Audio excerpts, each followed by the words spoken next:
আসসালামু আলাইকুম এভরিওয়ান, সবাই কেমন আছেন? আশা করছি সবাই ভালো আছেন। যারা আমার চ্যানেলটি এখনো সাবস্ক্রাইব করেনি একটু কষ্ট করে সাবস্ক্রাইব করে নেবেন। মেঘবালিকা ভালোবাসার গল্পের 2 নাম্বার পার্ট নিয়ে চলে আসলাম। তো বেশি কথা না কইয়া চলুন গল্প শুরু করা যাক। আমি মনে মনে ভাবলাম, কত রূপ মানুষের, কত সুন্দর মিথ্যা বলে অভিনয় করে এক নারীকে বিয়ে করে অন্য নারীর সৌন্দর্যের বর্ণনা করছে। আমার মনটা আবারও খারাপ হয়ে গেল। তবুও সত্যের মুখোমুখি আমি হবই। আমি বললাম, রাফি, তোমাকে একটা কথা বলবো। প্রতি উত্তর পাওয়ার আগে পিছন থেকে একটা কালো গাড়ি এসে থামলো আমাদের সোজাসুজি। গাড়ি থেকে কয়েকজন নামলো। সমস্ত শরীর কালো পোশাকে ঢাকা, মুখ দেখার উপায় নেই, কালো প্রকাশে আশটাস করে বাঁধা। তারা আমাদের দিকে এগিয়ে এলো। কিছু বোঝার আগেই তারা কিছু একটা স্প্রে করলো। রাফির সাথে কিছুক্ষণ দ্বিধাগ্রস্ত হলো। এক পর্যায়ে ওরা রাফিকে গাড়িতে তুলে নিল। আমার চোখের সামনে সব ঝাপসা। তারপরই জ্ঞান হারিয়েছি। বিশ্বাস করুন স্যার, এর বাইরে আমি কিচ্ছু জানি না। এতটুকু বলে দম নিল সিনথিয়া। সামনে চেয়ারে বসে আছে শহরের সৎ নির্দিষ্ট আদর্শবান এমপি ইফরাত সিনহিয়া জয়। সেই দিনের পর রাফিকে খুঁজে পাওয়া যায়নি। সিনথিয়ার জ্ঞান হারিয়ে পড়েছিল লেকের ধারে। তাকে তুলে হসপিটালে নিয়ে এসেছিল পথের মানুষজন। যেহেতু রাফিকে খুঁজে পাওয়া যায়নি, থানায় মিসিং ডায়েরি করা হয়েছে। রাফির কল লিস্ট চেক করে যে নাম্বারটি শেষে পাওয়া গিয়েছে তা সিনথিয়ার নাম্বার। আর শেষ কথা যেহেতু সিনথিয়ার সাথেই হয়েছিল, এমনি কেউ শেষ লোকেশনের সিনথিয়া আর রাফিকে এক জায়গায় দেখা গিয়েছে, তাহলে স্বাভাবিকভাবে আঙ্গুল সিনথিয়ার দিকে উঠছে। কিছু মেসেজ চেক করে জানা গিয়েছে সিনথিয়ার সাথে রাফির প্রেমের সম্পর্ক ছিল। যেহেতু কয়েকদিন আগে রাফি বিয়ে করেছে, এই তথ্য মোতাবেক ধরে নেওয়া হয়েছে কিডন্যাপিং এর মাস্টার মাইন্ড সিনথিয়ার। রাফিকে প্ল্যান করে অন্যের দ্বারা গুম করে নিজেকে বাঁচানোর জন্য জ্ঞান হারানোর নাটক সাজিয়েছে। রাফি নিখোঁজ হওয়ার আগ মুহূর্ত পর্যন্ত দুজনকে এক লোকেশনে দেখা গিয়েছে। এই সূত্র ধরে সিনথিয়াকে থানায় ডাকা হয়েছে। ডিআইজি যত ধরনের ক্রিটিক্যাল কেস এসপি সিনহার হাতে তুলে দিয়ে তিনি নিশ্চিত হন, কিন্তু এই কেসটি এসপি সিনহা নিতে চায়নি। তবে ডিআইজি জানেন রায়হান রাফি এখন জীবন মরণের মাঝখানে ঝুলছেন।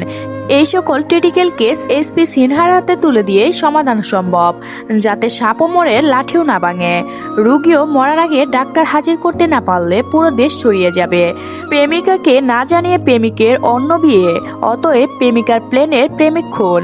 পুলিশকে জানানোর পরও বসে বসে তারা আঙুল চুষছে। কাজের কাজ করে না, সরকার শুধু শুধু বেতন দিয়ে পালে। এমনিতেই তো পুলিশের দোষের অভাব নেই, তাই ডিআইজি নির্দেশ দিয়েছেন কেসটি এসপি সিনহাকেই সফল করতে হবে।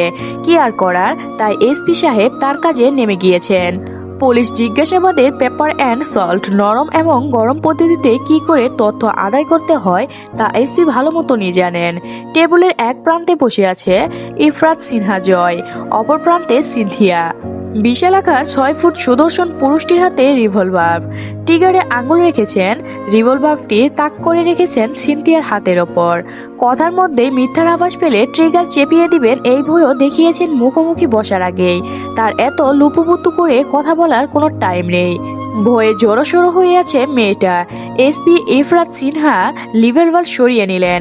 মেয়েটি নির্ভতা স্তব্ধ দেখিয়ে একটু গম গম সুরে পাল্টে সাধারণ স্বাভাবিক সুরে কথা বললেন, হোয়াইট আ থ্রিলিং স্টোরি। এরপর কি হবে এটা ভাবতেই তো আমার রাতের ঘুমই চলে যাবে। রিয়েলি হার্ড টাচ মুভি বানানো যাবে। সিনথিয়ার এসপি সিনহার আকর্ষণীয় সুর পরিবর্তন অবাক হলো। আসার পর থেকে এসপির গলা ছিল ভাগের গর্জনের মতো গমগমে। দূর থেকে শুনে মনে হচ্ছিল যে বাঘের খাঁচায় ঢুকে গিয়েছে, তার আর রক্ষা নেই। দেখতে অতিমাত্রা সুদর্শন হলেও ভয়ে প্রয়োজনীয় মানুষটার দিকে দ্বিতীয়বার তাকায়নি সিনথিয়া। সে ধরে নিয়েছিল বাঘের খাঁচায় ঢুকে গিয়েছে, এদিক সেদিক হলে সোজা ওপরে চলে যাবে। যা বলতে বলেছে এক লাইন ওই দিক এদিক সে করে নেই।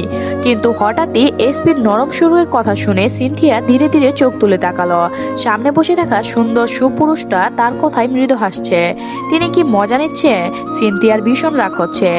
এতক্ষণে হাতের তালু উল্টো পিঠে রিভলভার ঠেকিয়ে রেখেছিল, এত দ্রুত ব্যবহার করে এখন তাচ্ছিল হাসছে, মজা নিচ্ছে। সিনথিয়ার একটু স্তব্ধ বোধ করলো। এসপি সিনহা যেন উপহাস করে বলল, তোমার মতো পুস্কি মেয়ে করবে কিডন্যাপ মার্ডার? How funny! কোথা থেকে এসব ধরে নিয়ে আসে আমাদের ডিআইজি সাহেব? সময় নষ্ট শুধু। He can go now miss Sinthia. SP ইফরাদের এমন কথায় সিনথিয়ার মুখটা কালো হয়ে এলো। কেমন মানুষ ঘন্টার মধ্যে কত রূপ দেখাচ্ছে, এই ভয় দেখাচ্ছে, ইমোশনাল গল্প শুনে মজা নিচ্ছে, আবার তাচ্ছিল্য করে হাসছে, উপহাস করছে। কথা বলার ইচ্ছা না থাকলেও সিনথিয়া বলল, স্যান্ডেলিনা না সিনথিয়া, আপাতত তুমি স্যান্ডেলিনা। স্যান্ডেলিনার গল্প শুনেছ? আশা করি জানো এই কেসের স্যান্ডেলিনাই তুমি। শতভাগ ক্লু যখন মিলে যাবে তার মানে জুতো তোমার পায়ে তখন লেগে যাবে। থানায় তুলে নিয়ে আসবো মিসেস স্যান্ডেলিনাকে। সিনথিয়া বোকা বনে গেল। কেমন লোক রে বাবা, এই বলল আমাকে দ্বারা এসব কিডন্যাপ সম্ভব না। উপহাস করলো, আবার বলছে জুতো তোমার পায়ে লাগবে, তুমি স্যান্ডেলিনা, মানে আমি কিডন্যাপার। ছেড়েও দিল না, ধরেও রাখলো না। এমন কেন মানুষটা? বাসায় ফিরে ক্লান্ত শরীর নিয়ে না চাইতেই ঘুমে তলিয়ে গেল সিনথিয়া। এত প্রেশার যে নিতে পারছে না। কি অন্যায় করেছিল সে? ভালোই তো বেসেছিল শুধু, এখন সব দিক দিয়েই সে ফেসে গিয়েছে। এই বেড়াজাল থেকে সে কোনোভাবে বের হতে পারছে না। ওইদিকে বস্তির ময়লার স্তব্ধ অজ্ঞান পুরুষের মরদেহ পাওয়া গিয়েছে। লাশ উদ্ধার করে ল্যাবে পাঠানো হয়েছে। লাশের পকেট থেকে বেরিয়েছে একটি ফোন, আর ফোনের ভিতরে সিম কার্ডটি কার নামে রেজিস্ট্রেশন করা সেটা নিশ্চিত করতে পাঠানো হয়েছে। সর্বশেষে জানা যায় সিমটি সিনথিয়ার নামে রেজিস্ট্রেশন করা। যেহেতু রাফি নিখোঁজ, সাথে মরাদেহ ফোনের সিনথিয়ার সিম কার্ড, পুলিশ সদস্য সবাই ভেবে নিল সিনথিয়াই মাস্টার মাইন্ড করেছে। এসপি ইফরাত সিনহা নির্দেশ সহকারী পুলিশ অফিসার সিনথিয়ার সচল নাম্বারে কল দিলেন। মিসেস সিনথিয়া বলছেন, জি, একটি অজ্ঞাত লাশ পাওয়া গিয়েছে, আর সেই লাশের পকেটে থাকা ফোনের পাওয়া গিয়েছে সিম কার্ডটি আপনার নামে রেজিস্ট্রি করা। বুঝতেই পারছেন আশা করি। ইফরাত সিনহা স্যার আপনাকে থানায় দেখা করতে বলেছেন। ঠিক সময়ের মধ্যেই থানায় চলে আসবেন। সিনথিয়ার হৃদস্পন্দন থেমে গেল। মাথার মধ্যে এসব এলোমেলো হয়ে যাচ্ছে। কিসব হচ্ছে তার সাথে? যদি লাশটা রাফির হয়, পুরো পৃথিবীর কেউ তার ইমোশনাল গল্প বসে বসে শুনবে না। সবাই ভাববে সে মার্ডারিং। আইন চাইবে প্রমাণ। সে কি করে বুঝাবে যার একটা পোকা মারার সাহস নেই সে করবে মার্ডার?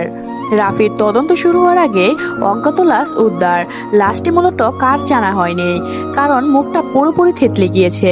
সিনথিয়ার সিম কার্ড লাশের কাছে থেকে পাওয়া গেলেও এই ছোট্ট একটা সিম কার্ডের ভিত্তিতে আন্দাজ ঢেল মেরে কাদা ছোড়াছুড়ি করার মানুষ ইফরাত সিনহা নয়। যা হবে ডিএনএ টেস্টের রিপোর্ট পাওয়ার পরই হবে। তার আগ মুহূর্ত অবধি মেয়েটির শতভাগ প্রাইভেসি দিবেন। মেয়ে মানুষের ভীষণ সাদা কাপড়ের ন্যায় শুভ সাদা, তবে একটু দাগ লাগলেই মুছার উপায় নেই। সত্যি মিথ্যা যাচাই না করে যে অভিযোগ তোলা হয়, একবার তার রটে গেলে মেয়েটার জীবনই দুর্দশা হয়ে যায়। তাই জেনে বুঝে অবশ্যই কোনো নিরপরাধ মেয়েকে অপরাধীর কাণ্ডকরায় দাঁড় করাবে না ইফরাত সিনহা। ইনভেস্টিগেশন চলাকালীন সকল তথ্য গোপন থাকবে। এমনিকে সিনথিয়ার সাথে যে রায়হান রাফির প্রেমের সম্পর্ক ছিল এটিও গোপন থাকবে। তবে এই সিদ্ধান্তের বিপক্ষে থানার ওসি রিপজি সরকার। সে কথা ইফরাত সিনহার সামনে না বলতে পারলেও কানাঘুষা ঠিকই করেছে। তবে ইফরাত সিনহা নিজের সিদ্ধান্ত অটল। তার অজ্ঞাত চোখ বলে সিনহা এই কেসের সাথে জড়িত নয়। মেন কালপিট কোনো ক্লো রেখে কাজ করেনি।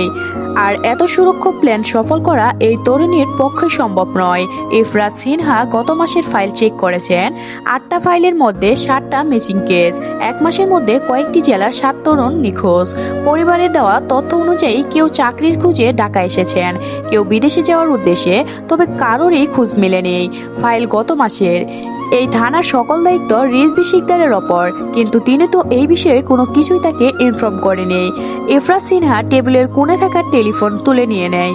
রিজভি শিকদারকে ডাকলেন তার রুমে। এতগুলা মিসিং কেস, ফাইলগুলো অন্যান্য জেলা থেকে এসেছে।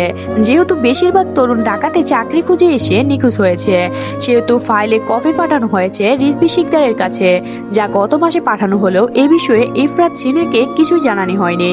রাগে শক্ত হয়ে আসছে তার চোয়াল। এর মধ্যে রিজভি শিকদার ধীর গলায় শোনা গেল দরজার বাইরে থেকে অনুমতি চাইছেন। স্যার ডেকেছেন? চোখ মুক্ত শক্ত করে ইফরাত সিনহা বললেন, আসুন। দরজা ঠেলে ভিতরে এসে সম্মান প্রদর্শনকারী সেলুট দিয়ে রিজভি শিকদার বসল। ফাইল ওপেন করে দিয়ে ইফরাত সিনহা বললেন, এগুলা কিসের ফাইল? রিজভী শিকদারের হাতে তুলে নিলেন ফাইল। গত মাসে কয়েক জেলার ফাইল এসেছিল। ইফরাত সিনহা গম্ভীর গলা, খুলেছেন ফাইল? ইফরাত সিনহা শক্ত চোয়াল, কপালে ফুলে ওঠার রগ, মুষ্টি করা হয়ে আসা হাত, চোখ এলানো রিজভী শিকদারের। টেবিলের ওপর ফাইল দেখে দাঁতে দাঁত চেপে ইফরাত সিনহা বলেন, ফাইল কত তারিখে এসেছেন? তার চোখের ভঙ্গি দেখে ঘেমে উঠে রিজভী শিকদার। গম্ভীর হয়ে আসে পরিবেশ। জোরের আওয়াজটা তিনি জানেন। আড়ালের আবদার তিনি ইফরাত সিনহাকে নিয়ে আলোচনা করলেও সামনে থেকে খুবই ভয় পান। রিজভী শিকদারের মাথা নিচু করে উত্তর দিলেন, গত মাসে। এ বিষয়ে ইনভেকশন করেছেন? রিজভী শিকদার চুপ হয়ে যান। তার দেওয়ার মতো কোনো উত্তর নেই। গত মাসের ফাইলের কপি পাঠিয়েছেন বিভিন্ন জেলা থেকে। মাঝে মাঝে তিনি ফাইল আবর্জনার মতো ফেলে রাখেন, তদন্ত করার কথা ভুলে যান। আবার কিছু ফাইল খুলেও দেখে না। এইখানে কোনো কেস না আসায় হেডকোয়ার্টার থেকে সচরাচর ইফরাত সিনহাকে দেখা যায় না। এই সুযোগে অনেক সুরক্ষক কেসগুলো রিজভী শিকদার অবহেলায় ফেলে রাখেন।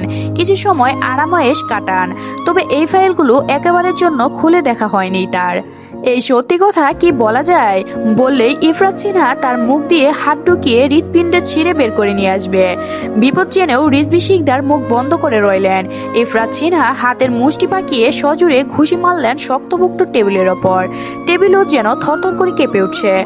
বজ্রকণ্ঠে আঘাত হানল যেন ইফরাত। তো আজকের গল্পটি এ পর্যন্ত শেষ হয়ে গেল। পরবর্তী পার্টের জন্য অবশ্যই চ্যানেলটি সাবস্ক্রাইব করে রাখবেন। আর গল্পটি কেমন লাগলো তো অবশ্যই কমেন্ট করে জানাবেন। ধন্যবাদ সবাইকে, ভালো থাকবেন।